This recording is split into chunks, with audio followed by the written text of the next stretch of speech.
Hey, what's going on, everybody, man? I hope everything is well with you all. And today we're about to get into a little screen sharing. We're going to talk about the Negro Philippines. Negro Philippines, I say. So let's go ahead and get into this. All right. So they're called the Negritos Philippines as well, along with many other names. All right. Scroll down a little bit so y'all can see a few pictures. As y'all can see, different hair textures from nappy to straight, basically curly, different complexions as they're showing, which I'm sure the lighter complexions start coming later on. Some sources will say these people came from Africa and was developed there, but we know that not to be true. All right. So now let's get over here to these Negro Islands, because these islands are called Negro Islands. Show you a picture of that right quick. All right, you had the Occidental Negroes and you had the Oriental Negroes. So you see all these cities.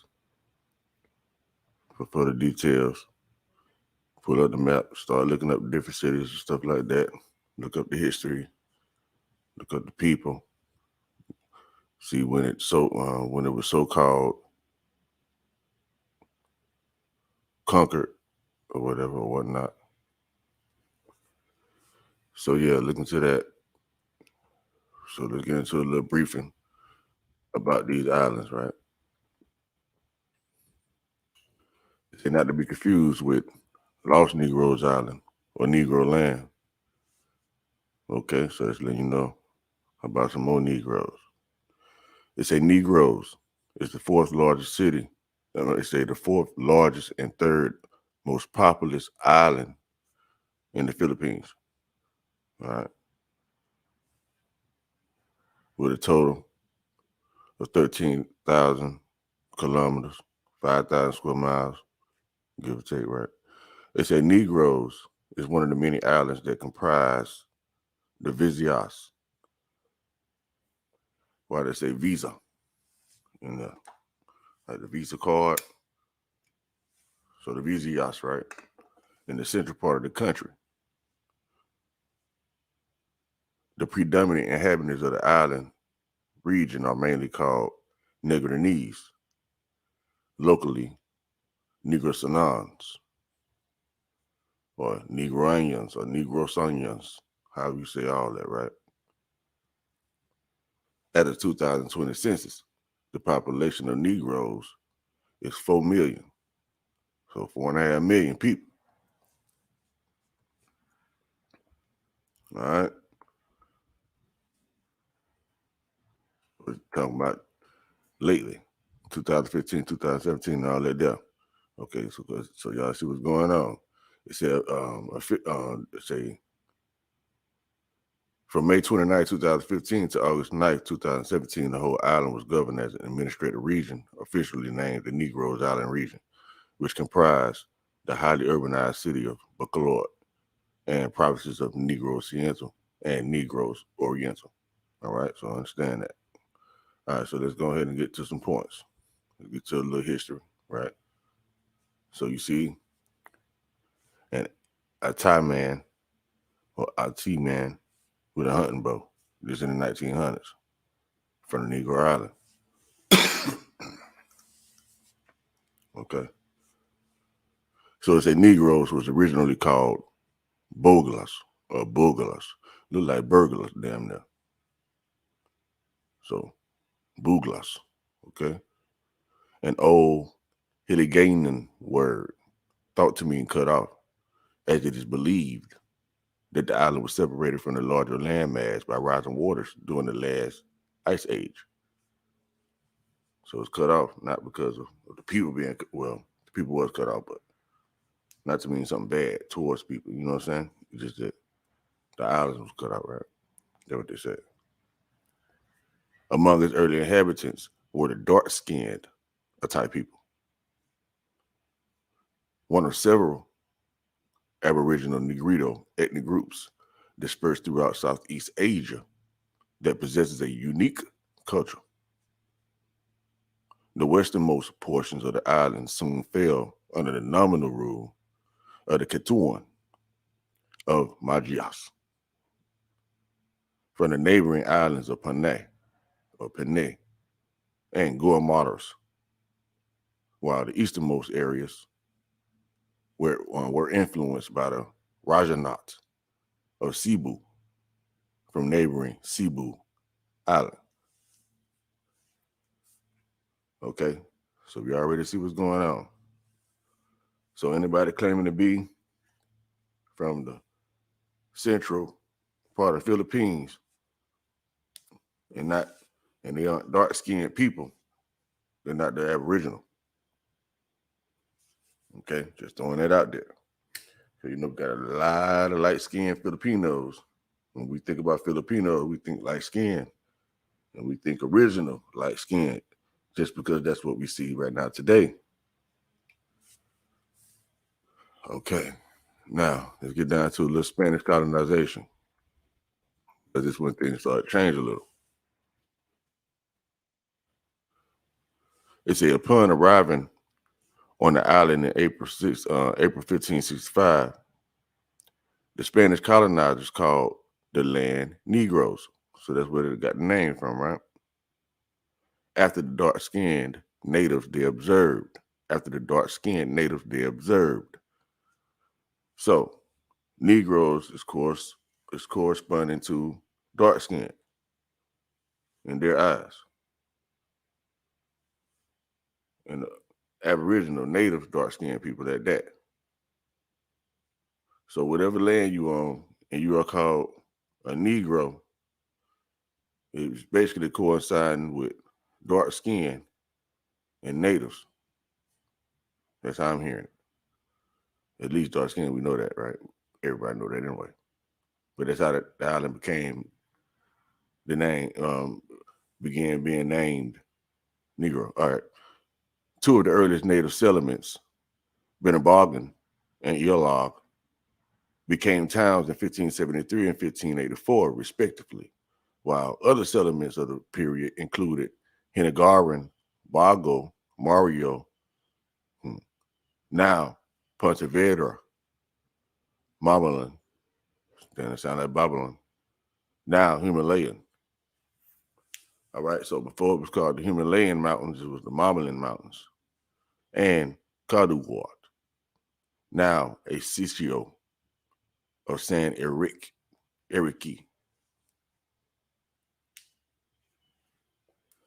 After appointing encomenderos, right? Encomenderos,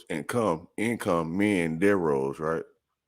That's like income, like men, income, and dineros. Okay, like some slavery type stuff. It's kind of like, it sounds like it's all in the word for the island, right?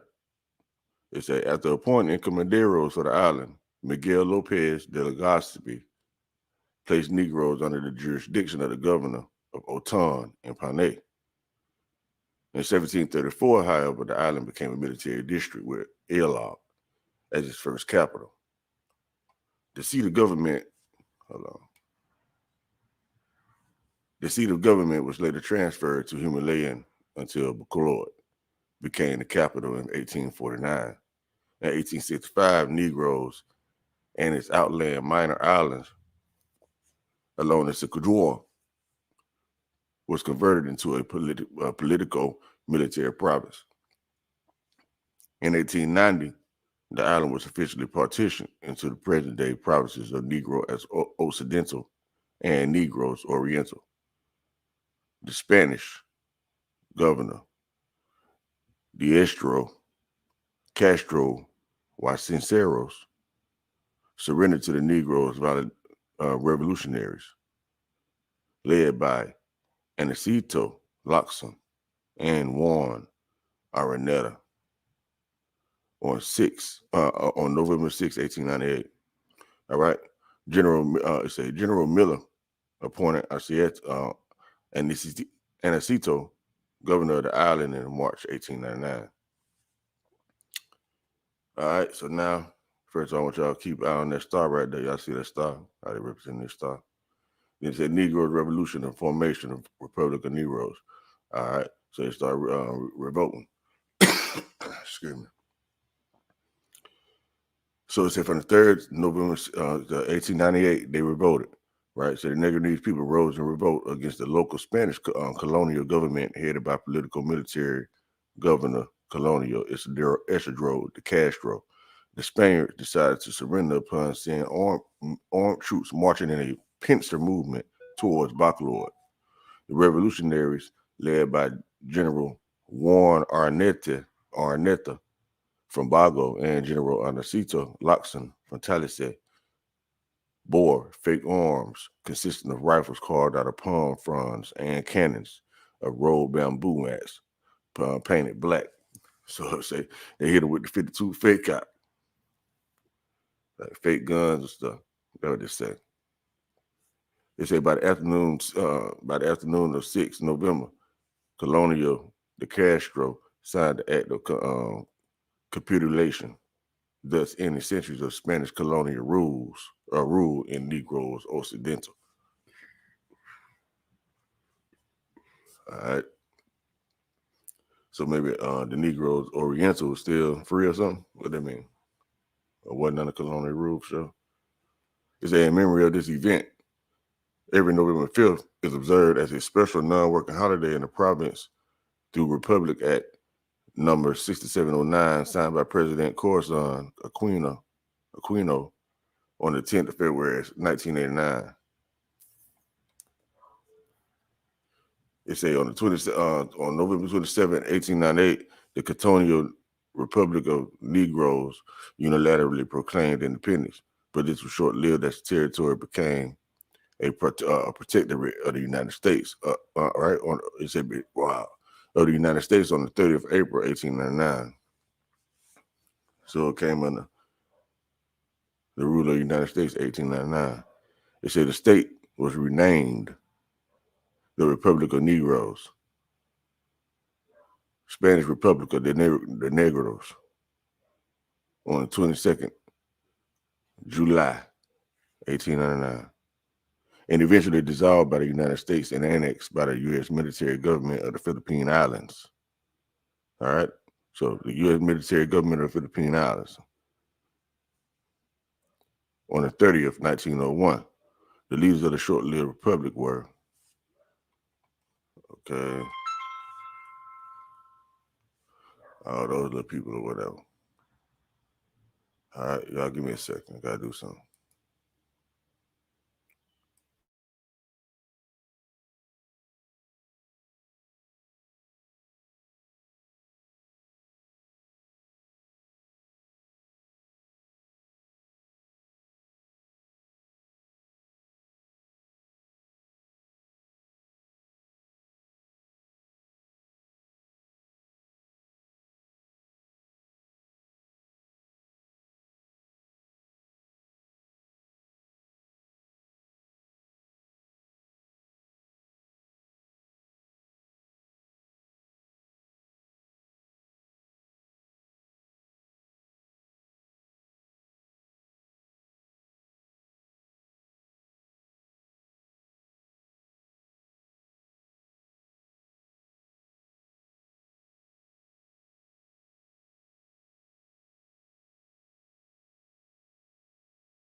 I apologize. I had to take a little break. But y'all see what's going on though for the most part, right? So we get down to come with period and all this type of stuff, 1900s and all that. Okay, cool. Just keep on going, see if anything else interesting about it. All right, so now that's about it. But let me go back up to the top real quick and just hit a couple of points on some of this stuff as far as like what's what. So what's this Visayas deal? All right. So you see the part that's highlighted as central. You saw the map earlier that I showed you. So it said Visayas or the Visayan Islands. Cabayas again locally are one of the three principal geographical divisions of the Philippines, along with Luzon and Mindanao, right? Located in the central part of the archipelago. All right. They say it consists of several islands. I don't know what's up with all this interruption.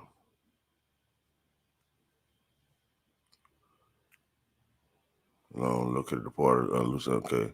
It consists of several islands, primarily surrounding the Visayan Sea. Although the Visayas are also considered the northeast extremity of the entire Sulu Sea. Its inhabitants are predominantly the Visayan people. Okay, so they call them the Visayan people. Not the Bogas, not the Negroes, not this and not the that. You understand? So that's how you got to read through it to see what was really going on, what people really recording themselves and all that type of stuff. I don't know who they tried to call me from a private number.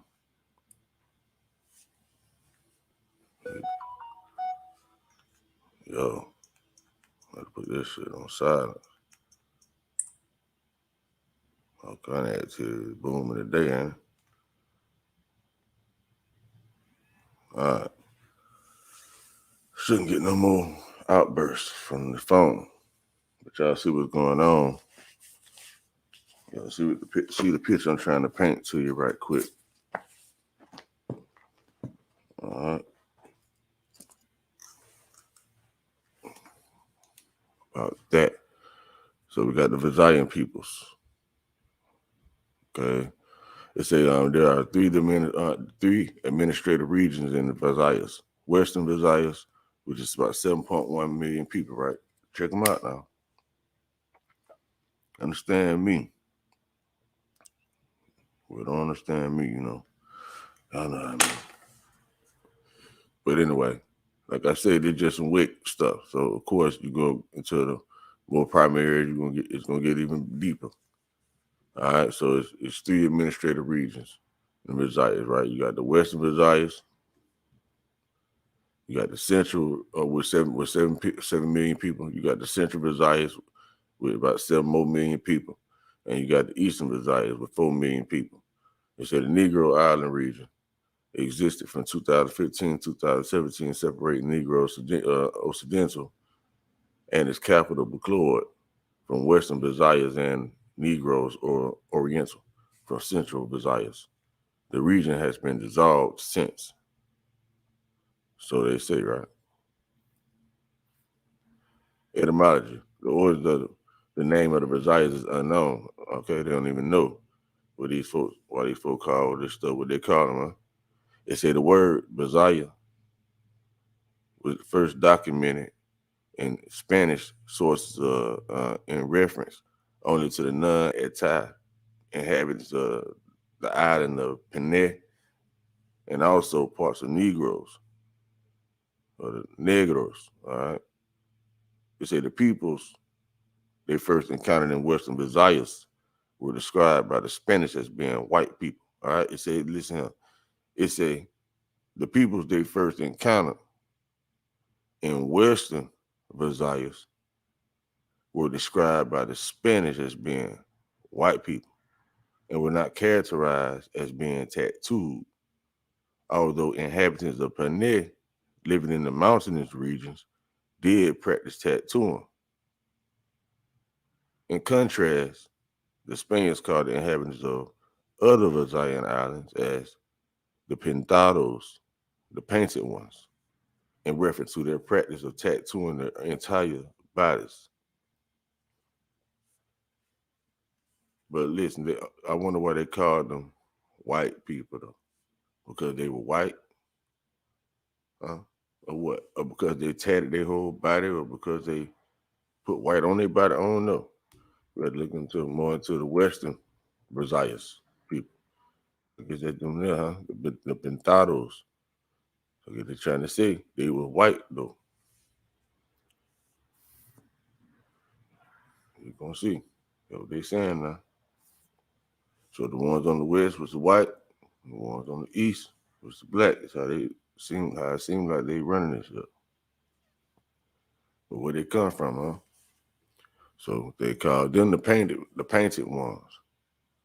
Why they called them the painted ones? Because they said they had a group of a part of them had tattoos all over their entire body. And then boom, you see that those hand signals they're using right there. They look like some stuff you see people throwing up, For the one that know, y'all know what I'm saying. Excuse me. But say the Spanish called them white people. And then they called the other ones dark skinned people, right? Negroes. All right, so let's keep going. They say in reference to their practice of tattooing their entire body. Okay, they say speculations now, right? The speculations ain't necessarily the facts, right? They say. I don't even really need to read it, tell you the truth. We're speculating now at this point. It's about 1950s and all that stuff. All right, so let me click on these people right quick. Okay. I don't think I remember reading that part. But yeah, that's the speculation part. So apart from the fact, okay, so it's apart from the fact that they all belong to the same Austronesian family. All right, so they're trying to say all of them belong to the Austronesian family, though. So let's see what Austronesian family is. And it's under the speculating part. So the family talking about the languages, right? It said Austronesian languages are the language family widely spoken throughout maritime Southeast Asia, Madagascar, the islands of the Pacific Ocean, and Taiwan by Chinese aborigines. There are also a number of speakers in continental Asia. They are spoken about. They're spoken by 386 million people. Okay, 4.9% of the world population. This makes it the fifth largest language family by number of speakers. Major Austronesian language include Mali, Indonesian, and Malaysian, Javanese, and Tagalog, Filipino. F.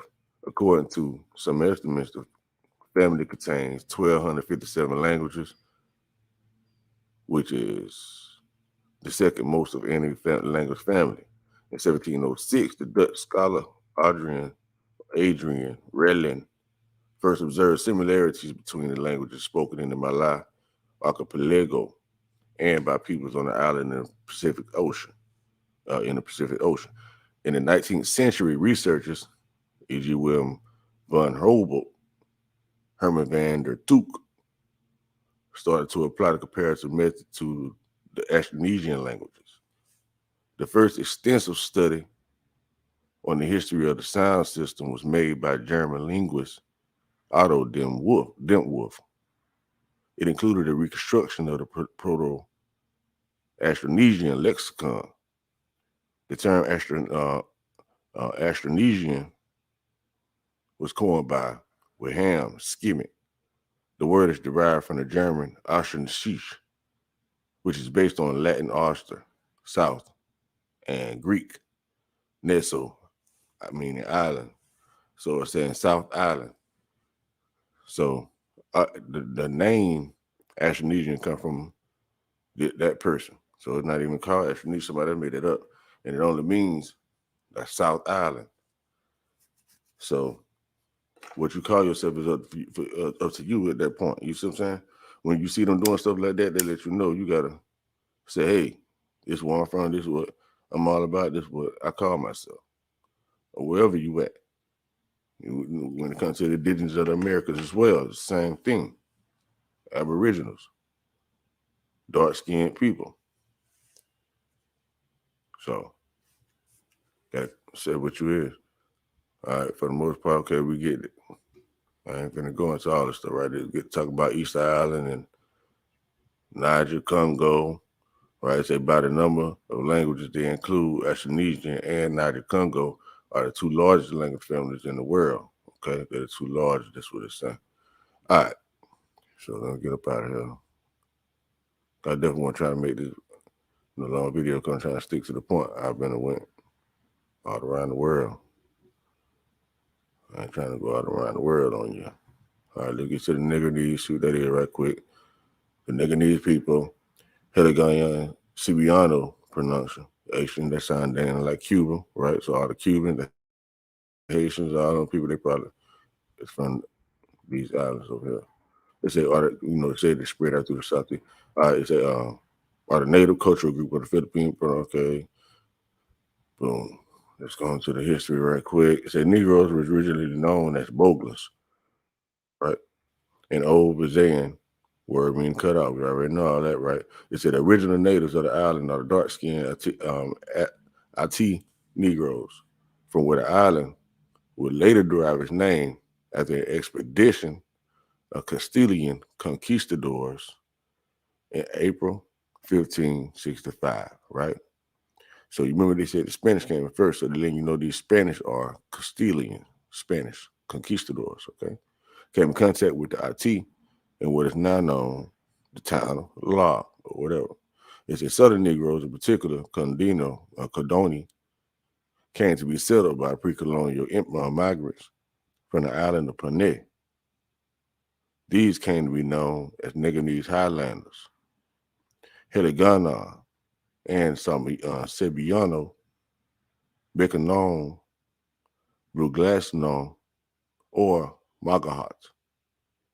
A second wave of migrants from Panay came to inhabit the north region portion of the island. They are known today as the Panay Island Highlanders. Hiligaynon or Hiligaynon and Cebuano, Bucanong, Panayan, Panayon, Pananon, or Sulanon, who continue to reside on Panay as well as on Negros. The Maldias Confederation would later exert nominal control over the villages and sack-ups of the Panayan Highlanders. All right. So again, let's know about the Spanish colonial area, right? After the island was discovered by Castilian colonizers in 1565, all right, it was only in 1573, 1583 that the island was settled permanently centered around Banabagan and the designated capital of La in present-day Negros Occidental and Dumaguete in the present-day Negros Oriental. Miguel Lopez to look about, okay, placed Negroes under jurisdiction, boom, boom, boom. So we already see. So now we're talking about the Castilians, you know what I mean? All right, so we're talking about Castilian colonizers. This crown. See who that is right quick.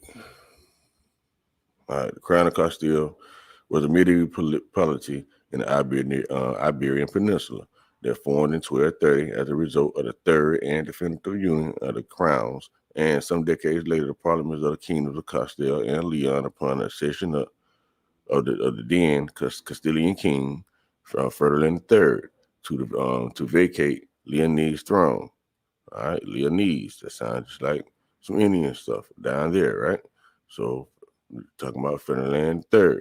It continued to exist as a separate entity after the personal union in 1469 of the crowns of Castile and Aragon with the marriage of the Catholic monarchs up to the promulgation of Nueva Planta decrees by Philip V in 1715. In 1492, the voyage of Christopher Columbus and the discovery of the Americas were major events in the history of Castile.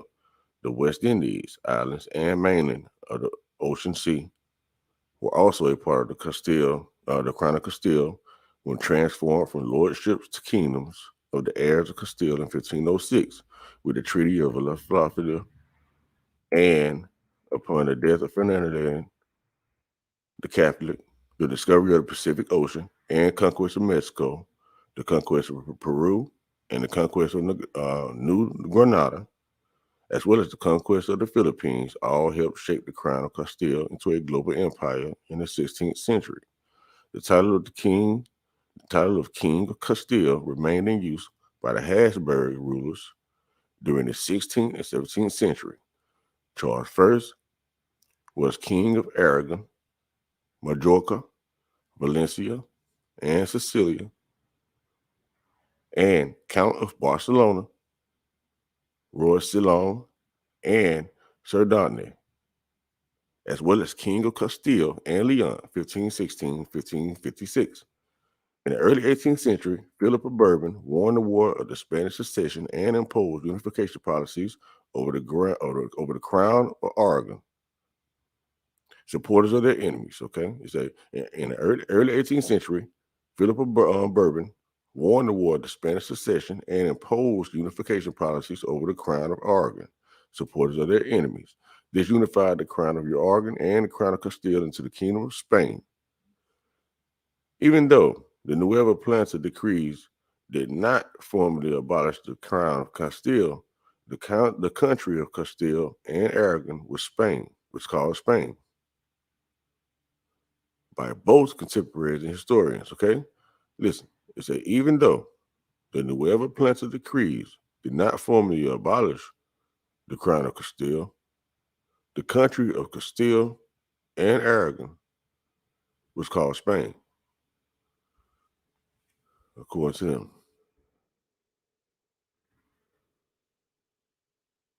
All right. But now, say the origin of it, right? They say the Kingdom of Leon arose out of the Kingdom of Asturias.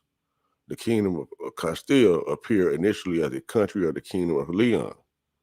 From the second half of the 10th century to the first half of the 11th century, it changed hands between Leon and the Kingdom of Navarre. In the 11th century, it became the Kingdom of it in its own rights. The two kingdoms had been united twice previously, okay? So we're talking about Leon and all that type of stuff, the Kingdom of Asturias, okay? Talking about the Habsburgs, you know what I'm saying? Habsburgs, talking about the Ottoman Empire. Okay. So we're talking about World War One, when the Habsburgs lost in World War One, all that type of stuff. All righty then. You know, what they said about Christopher Columbus, 1492. We know the Moors was kicked out of Spain in 1492. So there's correlation between that. All right, we understand that it was Ferdinand land, or whatever you call it. You know, they started conquering everything. You know, well, after he died, they started conquering the Pacific part of things and all that type of stuff that was going on. You know. All right, so they said before then they started trying to conquer. That's probably when they was over there in the West Indies, all that type of stuff. And you remember that knees word that come from over there. But y'all get what's going on for y'all real scholars out there. Just gonna go and follow up on some of this stuff to gain more information about what's going on when it comes to all that. All right. So now, we talk about the sugar boom and all that type of stuff going on with this, yeah. So we get on back out of this. So we just went through the Versailles. That's what we just went through. That's all right. So we already saw that. Now let's get to the RT people. All right, so we already see what the IT people look like. You see this woman right here?